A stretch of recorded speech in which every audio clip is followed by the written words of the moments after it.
بسم اللہ الرحمن الرحیم۔ صورتوں کو قرآن مجید کی ہر ایک حرف کو پڑھنے سے ثواب ملتا ہے، اور میں نے صورتوں کے فضائل شیئر کرنے کی سیریز سٹارٹ کی ہے۔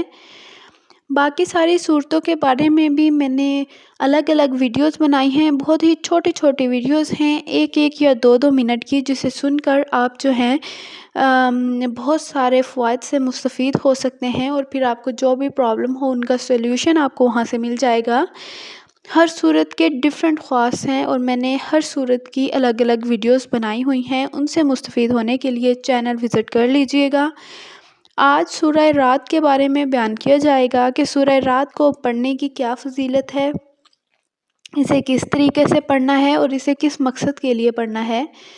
اگر کوئی بچہ بکثرت روتا ہو، بہت ضد کرتا ہو، تو سورہ رعد کو لکھ کر بچے کے گلے میں باندھ دیا جائے تو اس سورہ رعد کی برکت سے وہ رونا بند کر دے گا اور ضد کرنا بھی چھوڑ دے گا۔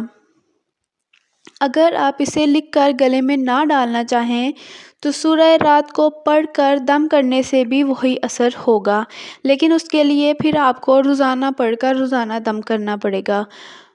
تو دیکھ لیجئے گا، جو بھی طریقہ آپ کے لیے موزوں ہو آپ اسی کو ہی فالو کر لیجئے گا۔